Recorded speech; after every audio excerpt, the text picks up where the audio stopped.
అత్యంత శ్రేష్టము పరిశుద్ధమైన యేసు ప్రభువు నామంలో అందరికీ నా హృదయపూర్వక వందనాలు తెలియజేసుకుంటున్నాను.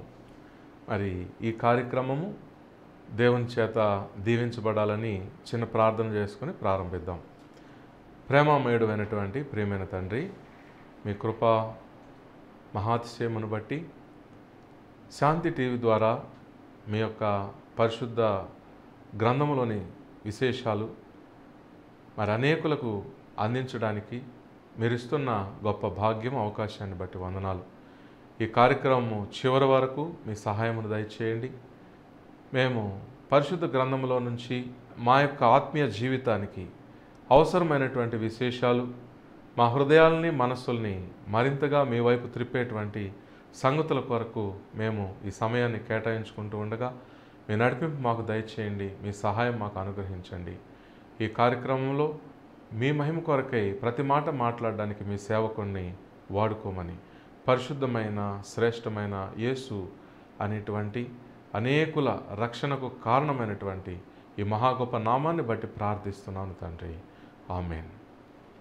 ఈ సమయమందు ఒక పాటతోటి మన యొక్క జీవితంలో ఉండేటువంటి ఒక ముఖ్యమైన సంగతిని మనం జ్ఞాపకం చేసుకుందాం. వాస్తవానికి మన పౌరస్థితి ఏమిటి, వాస్తవానికి మనము వెళ్ళవలసిన దేశం ఏమిటి అనేటువంటి సందేశం మనం వినబోతూ ఉండగా ఆ సంగతుల్ని ఈ పాట ద్వారా ఒకసారి మనము తలపోసుకుందాం. పరలోకము నా దేశము, పరదేశినే నీలా మాయలోకమే గదా, యాత్రికుడను నేను యాత్రికుడను, ఎంతో అందమైనది పరలోకము, అసమానమైనది నా దేశము, ఎంతో అందమైనది పరలోకము, అసమానమైనది నా దేశము, ఎల్లప్పుడూ విశ్వాసముతో యాత్రను సాగింతును, ఎల్లప్పుడూ విశ్వాసముతో యాత్రను సాగింతును, పరలోకము నా దేశము, పరదేశినే నీలా మాయలోకమే గదా, యాత్రికుడను నేను యాత్రికుడను, దూతలు పాడుచుందురు పరమందునా, దివారాత్రములందు పాడుచుందురు, దూతలు పాడుచుందురు పరమందునా, దివారాత్రములందు పాడుచుందురు, పవనుని జూచి నేను హర్షింతును నిత్యము, పవనుని జూచి నేను హర్షింతును నిత్యము, పరలోకము నా దేశము, పరదేశినే నీలా మాయలోకమే గదా, యాత్రికుడను నేను యాత్రికుడను. ఈ యొక్క సందేశంలో వాస్తవానికి నా దేశం ఏమిటి, వాస్తవానికి నా యొక్క పౌరస్థితి అది ఎక్కడ ఉంది అనేటువంటి ఈ అంశాలని మనము తెలుసుకునే ప్రయత్నం చేద్దాం. పరిశుద్ధ గ్రంథము దీనికి చాలా స్పష్టమైనటువంటి జవాబునిస్తూ ఉంది. అందువలన పరిశుద్ధ గ్రంథాన్ని మనం తెరిచినట్లయితే అపోస్తలుడైన పౌలు ఫిలిప్పీలకు రాసినటువంటి పత్రిక 3వ అధ్యాయము 20వ వచనము, మన పౌరస్థితి పరలోకమునందున్నది అనేటువంటి మాట ఆయన ద్వారా దేవుడు తెలియజేస్తూ ఉన్నాడు. మన పౌరస్థితి పరలోకమునందున్నది. శరీరానికి పౌరస్థితి భూమి అందుంటే ఈ భూమిలో జీవాత్మగా జీవిస్తున్నటువంటి వాస్తవమైన నేను అనేటువంటి మనకు వాస్తవమైన నిజమైన పౌరస్థితి పరలోకమునందుంది. మరి ఆ యొక్క పరలోకమును మనం మిస్ కాకుండా ఆ పరలోకమును మనము సంపాదించుకోవాలి అని అంటే భూమి మీద మనం జీవించేటువంటి ఈ జీవితాన్ని మనం ఎలాగూ జీవించాలి అనేది నిరంతరము తెలుసుకుంటూ మనం ముందుకు కొనసాగాలి. మరి పరలోక రాజ్యములో పౌరసత్వాన్ని సంపాదించుకొని పరలోక రాజ్య పౌరులుగా మనం జీవించాలంటే భూమి యందు ఈ శరీరముతో మనం ఎలాంటి పనులు చేయాలి, అలాగే ఈ శరీరములో ఆత్మగా ఉన్నటువంటి మనకు దేవుడు మనస్సును, బుద్ధిని, అహమును, చిత్తమును, మనస్సాక్షిని, హృదయమును అవయవాలుగా అమర్చి ఉండగా వీటిని ఎలాగ వాడుకోవాలి, వీటితో ఏ పనులు చేయాలి అనేది మనము నేర్చుకుంటూ ఆ ప్రకారముగా మనం పనులు చేస్తూ ముందుకు కొనసాగితేనే పరలోకంలో మనకు పౌరస్థితి శాశ్వతమవుతుంది. అది నిజముగా మన కొరకు కేటాయించబడుతుంది. పరలోక రాజ్యమును మనం శాశ్వత కాలము, యుగయుగములు దేవునితో అనుభవించగలుగుతాం.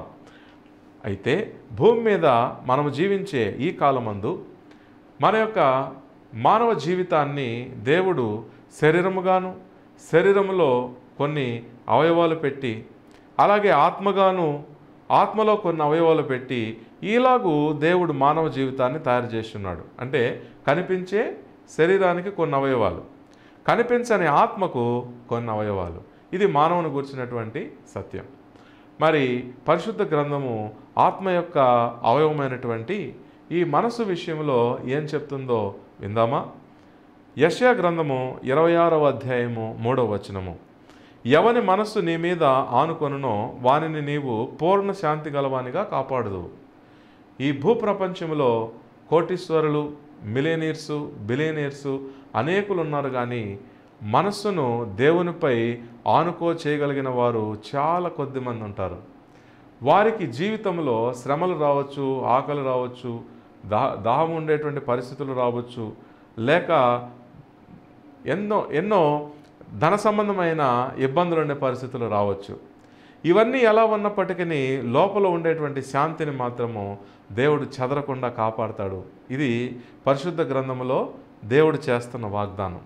అందువలన భూమి మీద మనం జీవించే జీవితాలు ఎలా ఉండాలనంటే మన మనస్సులు ఎల్లప్పుడూ కష్టాల్లో, సుఖాల్లో, విజయాల్లో, అపజయాల్లో, ధనం ఉండే పరిస్థితుల్లో, డబ్బు లేనటువంటి దారిద్ర్యం ఉన్నటువంటి పరిస్థితుల్లో, అన్ని పరిస్థితుల్లో కూడా మన మనస్సును దేవుని మీద ఆనుకొని ఉండేలా చేసుకోగలగాలి. ఈ విధంగా ఎవరు చేసుకోగలుగుతారో వారు పరలోక రాజ్యపు పౌరులుగా దేవునితో ఎన్నో వేల యుగాలు, మరి శాశ్వత కాలము ఆయన బిడ్డలుగా ఆయన రాజ్యములో వర్ధిల్లుతారు. ఎందుకంటే మానవ జీవితాన్ని దేవుడు దేని కొరకు తయారు చేసి ఉన్నాడు అని అంటే మత్తయి సువార్త 13వ అధ్యాయము యేసు ప్రభు చెప్పినటువంటి ఈ మాటల్ని మనము పరిశీలిద్దాం. 43వ వచనములో, అప్పుడు నీతిమంతులు తమ తండ్రి రాజ్యములో సూర్యుని వలె తేజరిల్లుదురు. తండ్రి అయినటువంటి దేవుని రాజ్యములో శాశ్వత కాలము, యుగయుగములు దేవునితో కలిసి దేవుని మహిమలో మనము సూర్యునిలాగా తేజరిల్లాలి అనేది దేవుని యొక్క సంకల్పము. దాని కొరకే మానవ జీవితాన్ని దేవుడిచ్చాడు. ఈ మానవ జీవితాన్ని మనం ఉపయోగించుకొని శాశ్వతమైన పరలోక రాజ్యంలో పౌరసత్వం సంపాదించుకొని అక్కడ ఒక్కొక్కరం ఒక్కొక్క సూర్యునిలాగా తేజరిల్లాలి, వర్ధిల్లాలి అనేది దేవుని సంకల్పం. కానీ భూమి మీద జీవించేటువంటి ఈ జీవితమందు మన యొక్క మనస్సులు దేవుని మీద ఆనుకోలేకపోయినట్లయితే, మన మనస్సులను దేవునిపై ఆనుకునేలా మనము చేసుకోలేకపోయినట్లయితే పరలోక రాజ్యంలో పౌరసత్వాన్ని మనం సంపాదించుకున్నట్టు కష్టం. మరి యెషయా గ్రంథము 26వ అధ్యాయం 3వ వచనంలో ఈ మాటలు ఇంకొకసారి మనం జ్ఞాపకం చేసుకుందాం. You will keep in perfect peace those whose minds are steadfast because they trust in you. మరి ఇంగ్లీష్ స్టాండర్డ్ వర్షన్లో ఇంకా చక్కగా మనకు భావం వస్తూ ఉంది. You keep him in perfect peace whose mind is stayed on you. అంటే ఎవరి మైండ్ అయితే దేవుని మీద స్టే చేస్తూ ఉండగలదో వారికి ఇహమందు పరమందు శాంతిలో ఎటువంటి కొదవ కూడా ఉండదు. కాబట్టి భూమి మీద జీవించే ఈ జీవితాన్ని మనం పరలోకం కొరకు పొందాం. పరలోకంలో పౌరసత్వాన్ని సంపాదించుకుని పరలోకంలో దేవునితో సూర్యుని వల్లే తేజరిల్లుటకు భూమి మీద మానవ జీవితాన్ని పొందాం.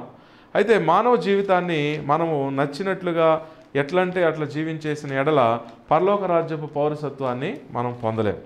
మరి భూమి మీద ఎలాగూ జీవించాలి అని అంటే ప్రసంగి గ్రంథము 12వ అధ్యాయము మరి మనము 13వ వచనం నుంచి మనం చదువుకున్నట్లయితే, ఇదంతయు వినిన తర్వాత తేలిన ఫలితార్థం ఇదే, దేవుని యందు భయభక్తులు కలిగి ఉండి ఆయన కట్టడాలను అనుసరించి నడుచుండవలను, మానవ కోటికి ఇదియే విధి. అందువలన దేవుని కట్టడలేవో మనం తెలుసుకుని దేవుని కట్టడలను అనుసరిస్తూ జీవించాలి. మరి దేవుని కట్టడలు ఏమై ఉన్నాయి అనంటే ఈరోజు ఒకటి ఏం నేర్చుకున్నాం? మనస్సులను దేవుని మీద ఆనుకో చేయాలి. ఇది ఒక కట్టడ. మరి రెండోది 63వ కీర్తన 1వ వచనము, దేవా నా దేవుడవు నీవే, వేకునే నిన్ను వెతుకుదును. You God are my God, earnestly I seek you, I thirst for you, my whole being longs for you in a dry and parched land where there is no water. మరి దేవా నా దేవుడవు నీవే, వేకునే నిన్ను వెతుకుదును అనే ఈ మాటల్ని మనం చూస్తూ ఉన్నాం. దేవునిని వెతకే జీవితాలుగా మన జీవితాలు ఉండాలి.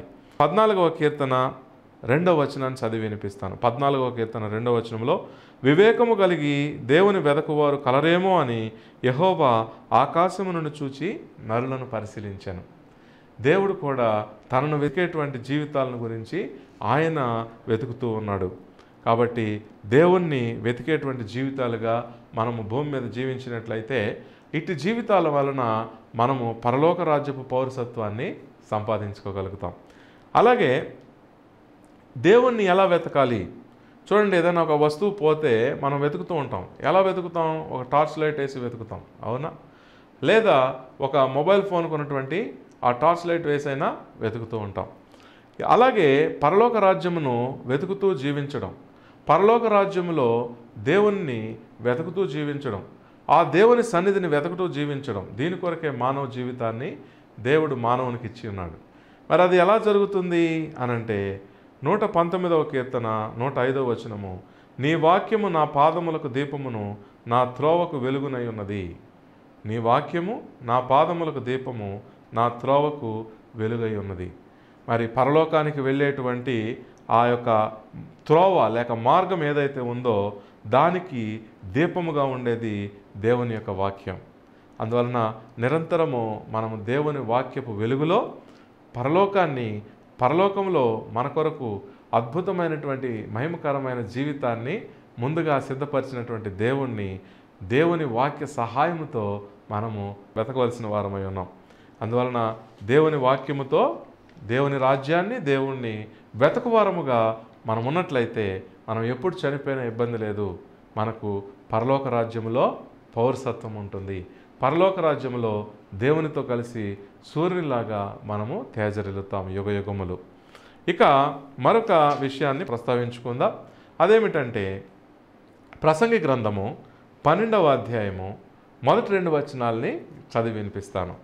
దుర్దినములు రాకముందే, ఇప్పుడు వీటి యందు నాకు సంతోషం లేదని నీవు చెప్పు సంవత్సరములు రాకముందే, తేజస్సునకును సూర్యచంద్ర నక్షత్రములకును చీకటి కమ్మకముందే, వాన వెలిసిన తర్వాత మేఘములు మరలా రాకముందే, నీ బాల్యదినములందే నీ సృష్టికర్తను స్మరణకు తెచ్చుకొనుము. మరి ఎవరికి పరలోక రాజ్యములో చోటు వస్తుంది? ఎవరు పరలోక రాజ్యపు పౌరసత్వాన్ని సంపాదించుకోగలుగుతారు అంటే దుర్దినములు రాకముందే, అనగా వాక్యం చదవడానికి కంటి చూపు తగ్గిపోకముందే, దేవుని వాక్యము వినడానికి మరి వినికిడి శక్తి తగ్గిపోకముందే, దేవుని కొరకు ఏమైనా కార్యాలు చేయాలనంటే చేయలేని అనారోగ్యాలు రోగాలు శరీరాన్ని కమ్ముకోకముందే, బాల్యమునందే సృష్టికర్త అయిన దేవుణ్ణి స్మరణకు తెచ్చుకోవడం, ఇది పరలోకపు పౌరసత్వాన్ని సంపాదించేటువంటి ఒక దేవుని కట్టడ. మరి remember your creator in the days of your youth. Remember your creator in the days of your youth. మరి యూత్గా ఉన్నప్పుడే దేవుని యొక్క వాక్యాన్ని మనం నేర్చుకోవడానికి బుద్ధి చురుకుగా ఉంటుంది. యవనముగా ఉన్నప్పుడే ఏ వాక్యం అయితే విన్నామో దాని కొరకు పనులు చేయడానికి శరీరము బలముగా ఉండి సహకరిస్తుంది. శరీరము రోగాల బారిన పడిన తర్వాత, శరీరము ముసలిదైపోయిన తర్వాత దేవుని వాక్యం పట్ల ఒకవేళ ఆసక్తి శ్రద్ధ కలిగినా కూడా అప్పుడు నేను దేవుని వాక్యం కొరకు క్రియలు కార్యాలు చేస్తానంటే శరీరం సహకరించదు. అందుకని దేవుని కట్టడ పరలోకపు పౌరసత్వాన్ని సంపాదించుకోవడానికి ఏమని బోధిస్తూ ఉంది అని అంటే, బాల్య దినములందే సృష్టికర్తను స్మరణకు తెచ్చుకోమని దేవుని వాక్యం మనకు బోధిస్తూ ఉంది. అందువలన పరలోకపు రాజ్య ఆ పౌరసత్వాన్ని మనము సంపాదించుకున్నట్టు కొరకు మరి 4వ కట్టడను ఈ సమయం ముందు ధ్యానిద్దాం. అది ద్వితీయోపదేశకాండము 6వ అధ్యాయం 5వ వచనము. నీ పూర్ణ హృదయముతోనూ, నీ పూర్ణాత్మతోనూ, నీ పూర్ణ శక్తితోనూ నీ దేవుడైన యెహోవాను ప్రేమింపవలెను. అలాగే లూకా సువార్త 10వ అధ్యాయం 27వ వచనము. అతడు నీ దేవుడైన ప్రభువును నీ పూర్ణ హృదయముతోనూ, నీ పూర్ణ మనస్సుతోనూ, నీ పూర్ణ శక్తితోనూ, నీ పూర్ణ వివేకముతోనూ ప్రేమింపవలననియు అనేటువంటి మాట మనం జ్ఞాపకం చేసుకుంటున్నాం. మరి పరలోక రాజ్యపు పౌరసత్వాన్ని మనం సంపాదించుకోవాలనంటే దేవుని కట్టడలను ఎరుగుతూ దేవుని ధర్మశాస్త్రమును అనుసరించి భూమి మీద జీవించాలి. మరి ఆ యొక్క కట్టడల్లో ఈరోజు 4వ కట్టడగా ఈ మాటను మనం జ్ఞాపకం చేసుకుంటూ ఉన్నాం. And he answered, you shall love the lord your God with all your heart and with all your soul and with all your strength and with all your mind అనేటువంటి మాట చాలా ముఖ్యమైనది. కాబట్టి దేవుణ్ణి మనము ఈ విధముగా ప్రేమిస్తూ ఉన్నట్లయితే పరలోక రాజ్యానికి మనం అర్హత సంపాదించుకోగలం. అట్లాగే మరొక కట్టడ 5వ దాన్ని మనము జ్ఞాపకం చేసుకుందాం. మరి 42వ కీర్తన మొదటి 2 వచనాలు చదివి వినిపిస్తాను. దుప్పి నీటి వాగుల కొరకు ఆశపడినట్లు దేవా, నీ కొరకు నా ప్రాణము ఆశపడుచున్నది, నా ప్రాణము దేవుని కొరకు తృష్ణ కొనుచున్నది. దేవుని సన్నిధికి నేను ఎప్పుడు వచ్చేదను, ఆయన సన్నిధిని నేను ఎప్పుడు కనబడేదను. దేవుని కొరకైనటువంటి తృష్ణ కలిగిన జీవితాలు మనకు కావాలి. పరలోక రాజ్యంలో చోటు కావాలనంటే, as the deer pants for streams of water, so my soul pants for you my God. My soul thirst for God, for the living God. When can I go and meet with God. ఇలాంటి ఒక attitude దేవుని పట్ల మనకు ఉండాలి. దేవుని కొరకు తృష్ణగొనినటువంటి జీవితాలు మనకున్నట్లయితే మనము పరలోక రాజ్యంలో పౌరులుగా మనం పౌరసత్వాన్ని సంపాదించుకోగలం. యుగయుగములు దేవునితో పాటు సూర్యుని వలె తేజరెళ్ళగలం. అందుకని మన జీవితాల్లో మన తృష్ణ దేని కొరకు ఉంది అనేది మనం పరిశీలించుకోవాలి. దేవుని కొరకు మనకు దేవుని పట్ల మనకు ఎలాంటి తృష్ణ లేనట్లయితే మరి దాన్ని సరిచేసుకోవాల్సిన అంశంగా మనం గుర్తించాలి. ఎందుకంటే దేవుని కొరకు తృష్ణ కలిగినటువంటి జీవితాలుగా మన జీవితాలు లేనట్లయితే పరలోక రాజ్యములో మనకు పౌరసత్వం లభించడం అనేది కష్టసాధ్యమవుతుంది. మరి అట్టి పరలోక రాజ్యము అది ఏ విధంగా ఉంటుంది అని మనము పరిశీలించినట్లయితే ప్రకటన గ్రంథము 7వ అధ్యాయములో ఈ మాటలు జ్ఞాపకం చేసుకుందాం. 16వ వచనంలో, వారికి ఇక మీదట ఆకలి అయినను దాహమైనను ఉండదు, సూర్యుని ఎండైనను ఏ వడగాలి అయినను వారికి తగులదు అనేటువంటి మాట మనము జ్ఞాపకం చేసుకుంటూ ఉన్నాం. కాబట్టి దేవుని యొక్క పరలోక రాజ్యంలో మనం ప్రవేశించినప్పుడు ఇంకక్కడ సూర్యునికి సంబంధించినటువంటి లేక ఒక తుఫానుకు సంబంధించినటువంటి లేక ఒక భూమికి సంబంధించినటువంటి అగ్నికి సంబంధించినటువంటి గాలికి సంబంధించినటువంటి నీటికి సంబంధించినటువంటి భూమికి సంబంధించినటువంటి ఎటువంటి ఇబ్బందులు చికాకులు కష్టాలు ఇక అక్కడ ఉండవు. ఇక్కడ భూమి మీద మనకు నిరంతరం ఆకలి దప్పికలతో ఎన్నో వేదనలు బాధలు. పరలోక రాజ్యంలో ప్రవేశించినట్లయితే అసలు అక్కడ మహిమా శరీరాలతో మనం జీవిస్తాం. దేవుని యొక్క కుమారులుగా సూర్యుని వలె మనం అక్కడ తేజరిల్లుతూ ఉంటాం. అక్కడ ఆకలి లేదు, దప్పిక లేదు, సమస్యలు లేవు. అటువంటి పరలోక రాజ్యంలోనికి మనం అర్హత సంపాదించాలి అంటే భూమి మీద జీవిస్తున్నటువంటి ఈ జీవితంలో మనము దేవుని కొరకు ఒక తృష్ణ కలిగినటువంటి వారమై మనం జీవిస్తూ ఉండాలి. మరి దేవుని కొరకు అటువంటి తృష్ణ కలిగినటువంటి జీవితాలలో దేవునికి సంబంధించినటువంటి ఎన్నో అనుభవాలు ఉంటాయి. కాబట్టి నేను ఒక మాట చెప్తాను. మనము ఒక ఫ్రెంచ్ మాట్లాడే వాళ్ళతో ఎటువంటి పరిచయం లేకుండా ఏ అనుభవం లేకుండా సడన్గా మనం ఫ్రాన్స్ దేశానికి వెళ్ళిపోయినట్లయితే ఇబ్బంది పడమా? కాబట్టి భూమి మీద మనము జీవించేటువంటి ఈ జీవితంలో దేవుని కొరకైనటువంటి తృష్ణ మనము కలిగి ఉన్నట్లయితే మనము ఈరోజు వాక్యములో మనం తెలుసుకున్నట్లుగా ఈరోజు మనం వాక్యంలో తెలుసుకున్నాం, మన మనస్సుల్ని దేవుని మీద ఆనుకొన చేయాలని మనం తెలుసుకున్నాం. దేవుణ్ణి వెతికేటువంటి జీవితాలుగా మన యొక్క జీవితాలు ఉండాలని, అలాగే యవనం ఉన్నప్పుడే బాల్యం ఉన్నప్పుడే సృష్టికర్తను జ్ఞాపకం చేసుకునే జీవితాలుగా మన జీవితాలు ఉండాలని మనం నేర్చుకున్నాం. అలాగే దేవుణ్ణి ప్రేమించేవిగా మన జీవితాలు ఉండాలని మనం నేర్చుకున్నాం. అలాగే దేవుని యందు తృష్ణ కలిగి జీవించేటువంటి జీవితాలుగా మన జీవితాలు ఉండాలని నేర్చుకున్నాం. మరి 5 విషయాలు మనము అనుదినము శ్రద్ధగా మన జీవితంలో ఉన్నాయా లేవా మనం పరిశీలించుకుంటూ జీవించాలి. అలా కానప్పుడు జరిగేటువంటి ప్రమాదం ఏమిటంటే సడన్గా ఆయుష్కాలం అయిపోతుంది. దేవుని కట్టడలు ఏవి పాటించకుండా, దేవుని ధర్మశాస్త్రానికి సంబంధించినవి ఏవి మనం పాటించకుండా మన ఆయుష్ను మనం ముగిచ్చేస్తాం. అప్పుడు మన అంతరంగ పురుషుడు బలంగా ఉండడు, శక్తి కలిగి ఉండడు. సడన్గా అంతరంగ పురుషునికి పరలోక రాజ్యపు ప్రవేశము సాధ్యం కాదు. కాబట్టి పరలోక రాజ్యపు పౌరసత్వము కలిగి సూర్యుని వలె మనం పరలోక రాజ్యంలో యుగయుగములు శాశ్వత కాలము దేవుని బిడ్డలుగా తేజరిల్లాలి. ఆకలి దప్పులు లేనటువంటి జీవితం మనకు కావాలి. ఒక గాలి వలన కానీ, నిప్పు వలన కానీ, ఆకాశం వలన కానీ, భూమి వలన కానీ, నీరు వలన కానీ, నిప్పు వలన కానీ ఎటువంటి శ్రమ, ఇబ్బంది, కష్టము లేనటువంటి ఈ శరీరం వలన కానీ, ఈ శరీరము ఎన్నో రోగాలతో భూమి మీద ఉన్నంత వరకు మనల్ని కాల్చి చంపేస్తూ ఉంటుంది. ఈ శరీరంలో ఉన్నంత వరకు ఒక రోగాన్ని తప్పించుకుంటే మరొక రోగం, ఒక ఇబ్బందిని తప్పించుకుంటే మరొక ఇబ్బంది, ఈ శరీరముతో ఎన్నో ఇబ్బందులు పడుతూ మనం జీవిస్తూ ఉంటాం. కానీ దేవుడు శాశ్వతమైన పరలోక రాజ్యం కొరకే ఇటువంటి శరీరమును మనకు అందించాడు. ఈ శరీరంలో జీవితాన్ని మనము దేవుని కట్టడలను వెతకి తెలుసుకుని వాటిని పాటిస్తూ ఈ శరీరముతో దేవుని కట్టడలను పాటింపజేస్తూ జీవించడానికే ఈ యొక్క ఇటువంటి ఎన్నో శ్రమలను పెట్టేటువంటి మానవ దేహాన్ని దేవుడు మనకు అనుగ్రహించడం జరిగింది. మరి ఈ మాటలు చూడండి, కొరింథీయులకు రాసిన 2వ పత్రిక 5వ అధ్యాయము 1వ వచనం నుంచి చదివి వినిపిస్తాను. భూమి మీద మన గుడారమైన ఈ నివాసము శిథిలమైపోయినను చేతి పని కాక దేవుని చేత కట్టబడినదియు నిత్యమైనదినైన నివాసము పరలోకమందు మనకున్నదని ఎరుగుదుము. మనం దిగంబరులము కాక వస్త్రము ధరించుకుని వారముగా కనబడుదుము. కాబట్టి పరలోకము నుండి వచ్చు మన నివాసము దీనిపైన ధరించుకొనను అపేక్షించుచు దీనితో మూలుగుచున్నాము. కాబట్టి భౌతిక సంబంధమైన ఈ శరీరములో మనం ఎంతకాలం జీవించినా అనేక బాధలతో, ఒక బాధ తప్పించుకుంటే మరొక బాధతో మూలుగుతూ బ్రతికేటువంటి జీవితం. మరి ఎందుకు ఈ శరీరాన్ని ఇచ్చాడు దేవుడు? ఎందుకు ఈ శరీరంలో జీవించమన్నాడంటే ఇలాంటి శరీరంలో దేవుని యొక్క కట్టడలేవో మనం తెలుసుకుంటూ కట్టడలను అనుసరించి మనం జీవిస్తూ ఉండగా తత్ఫలితముగా ఏర్పడేటువంటి దేవునికి ఇష్టమైనటువంటి వ్యక్తిత్వముతో అంతరంగ పురుషునికి శక్తిని సంపాదించి పెట్టుకుని బలమైన శక్తి కలిగినటువంటి అంతరంగ పురుషునిగా, బలమైనటువంటి ఆత్మగా పరలోక రాజ్యంలో దేవుని కుమారునిగా శాశ్వత కాలము దేవునితో మరి యుగయుగములు సూర్యునిలాగా వర్ధిల్లాలనేది దేవుని యొక్క చిత్తము, దేవుని యొక్క సంకల్పమైనది. అందుకనే మనకు శరీరంలో ఈ జీవితాన్ని దేవుడు దయచేసి ఉన్నాడు.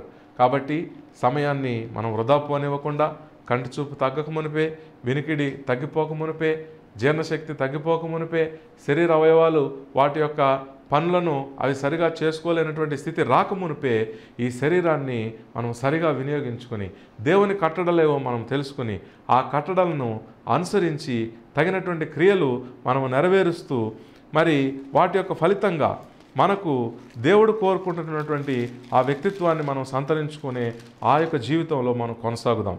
ఎఫెసీయులకు రాసిన పత్రిక 4వ అధ్యాయంలో ఈ మాటలు మనకు చాలా ముఖ్యమైనవి. ఎఫెసీయులకు రాసిన పత్రిక 4వ అధ్యాయం 24వ వచనము, దేవుని పోలికగా సృష్టింపబడిన నవీన స్వభావమును ధరించుకొనవలెను. పరలోక రాజ్యానికి వెళ్ళాలంటే దేవుని పోలికగా సృష్టింపబడిన ఆ స్వభావం మనకు కావాలి. ఆ స్వభావం మనకు కావాలనంటే దేవుని కట్టడలేవో మనము నిరంతరం తెలుసుకుంటూ ఆ కట్టడలను అనుసరించి మనము దానికి తగినటువంటి క్రియల్ని ఈ శరీరంతో చేస్తూ ఉండాలి. ఆ క్రియలు మనం చేస్తూ ఉండగా దేవుని పోలికలో సృష్టింపబడినటువంటి ఆ దేవుని స్వభావంలోనికి మన అంతరంగ పురుషుడు, మన ఆంతర్య పురుషుడు లేక మన ఆత్మ అనుదినము రూపాంతరము చెందును.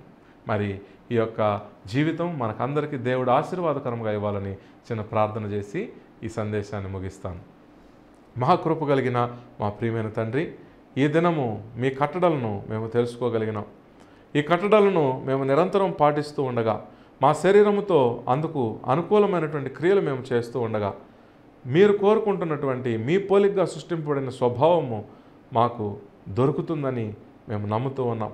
కాబట్టి ఈ పాఠమును విని ఎవరైతే మీ కట్టడలను అనుసరించి జీవించుటకు నిర్ణయాలు తీసుకున్నారో లేక మీ కట్టడలను అనుసరిస్తూ జీవిస్తున్నవారు మీ కట్టడలను మరింత ఎక్కువగా అనుసరించి జీవించాలని ఈ పాఠం ద్వారా నిర్ణయం తీసుకున్నారో మరి అందరినీ కూడా మీరు దీవిస్తారని, మా అందరి జీవితాల్లో మీ కట్టడలను అనుసరించి అనేకమైన క్రియలు జరుగునట్లు మమ్మల్ని ఆశీర్వదిస్తారని, తత్ఫలితముగా మా యొక్క అంతరంగ పురుషునిలో, మా ఆత్మలో మీకు ఇష్టమైనటువంటి మీ పోలికగా సృష్టింపబడిన మీ స్వభావమును ధరింపజేస్తారని, మరి అటువంటి స్వభావం కలిగిన వారమై, మీ స్వభావం కలిగిన వారమై పరలోక రాజ్యపు అర్హత, పరలోక రాజ్యపు పౌరసత్వము మేము పదిలము చేసుకోవడానికి ఈ పాఠము ఉపయోగపడినట్లు మరి ఈ యొక్క కార్యక్రమాన్ని చూస్తున్న ప్రతి ఒక్కరి హృదయంలో ఈ వాక్యమును ఫలింపజేస్తారని మా రక్షకుడు ప్రభు సంఘమునకు శిరస్సు అయిన యేసు పరిశుద్ధ నామములో ప్రార్థిస్తున్నాము తండ్రి. ఆమేన్. అందరికీ వందనాలు. May God bless you all. ఈ ప్రోగ్రాంని ఇంతవరకు వీక్షించి మరి దేవుని ఆశీర్వాదాలకు పాత్రులయ్యారని నమ్ముతూ ఉన్నాను. మీకు అందరికీ నా హృదయపూర్వక వందనాలు. నా పేరు సంజయ్ అండి. దేవుని యొక్క సేవలో 1991 నుంచి నేను దేవుని చేత వాడబడుతున్నందుకు దేవునికి వందనాలు తెలియజేసుకుంటూ ఉన్నాను. మరి దేవుని యొక్క వర్తమానాలు ప్రతిదినము కూడా ఫేస్బుక్లో అప్లోడ్ చేయబడుతూ ఉంటాయి. మరి దేవుడు నాకు ఇచ్చిన మహాభాగ్యాన్ని బట్టి ఫేస్బుక్లో నేను లైవ్ సందేశాలు అప్డేట్ చేస్తూ ఉంటాను. మరి లైవ్ అప్డేట్స్ కొరకు www.facebook.com/sanjaydarla అనేటువంటి ఈ యొక్క మీరు టైప్ చేసినట్టయితే సెర్చ్లో డెఫినెట్గా ఫేస్బుక్లో నా పేజ్ ఓపెన్ అవుతుంది. అక్కడ ప్రతిరోజు కూడా లైవ్ దేవుని వర్తమానాలని మీరు చూడవచ్చు. అంతేకాకుండా యూట్యూబ్లో కూడా దేవుని సందేశాలను అప్లోడ్ చేశాను, ఇంకా చేస్తూ ఉన్నాను, చేయబోతూ ఉన్నాను. వాటన్నిటి అప్డేట్స్ కొరకు Sanjay Darla messages of God's kingdom అనేటువంటి ఛానల్లో మీరు బెల్ బటన్ క్లిక్ చేసి మీరు సబ్స్క్రైబ్ చేయాల్సిందిగా కోరుతూ ఉన్నాను.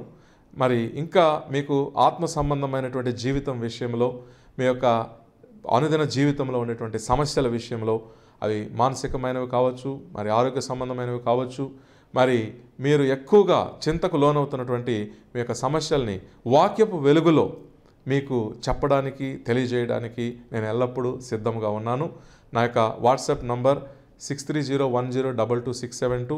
స్క్రీన్ మీద కూడా మీరు నా నంబర్ని చూడవచ్చు. ప్రార్థన అవసరతలకు, వాక్య సందేశాల కొరకు స్క్రీన్ మీద ఉన్నటువంటి నంబర్కు దయచేసి మీరు వాట్సాప్ మెసేజ్ ఇవ్వండి. ఇంకా మీరు నేరుగా కలవాలి, సంప్రదించాలి అనుకుంటే అందుకు కూడా నేను అడ్రస్ చెప్తున్నాను. నెల్లూరులోని రైల్వే ఫీడర్స్ రోడ్లో నేను ఉంటున్నాను. దయచేసి రైల్వే ఫీడర్స్ రోడ్లోని క్రీస్తు సంఘము అనేటువంటి ప్రదేశానికి మీరు వచ్చినట్లయితే మీరు నేరుగా సంప్రదించి కూడా మీరు మాట్లాడవచ్చు. కాబట్టి ఈ విషయాలన్నింటినీ కూడా తెలియజేయటకు ఎంతగానో సంతోషిస్తూ ఉన్నాను. దేవుడు మిమ్మల్ని ఎల్లప్పుడూ కూడా దీవించి ఆశీర్వదించునుగాక. మనమందరం దేవుని చిత్తానికి అనుసంధానమైన జీవితాలతో దేవుని ఆశీర్వాదాలు పొందుకొని జీవించుదుముగాక. ఆమేన్.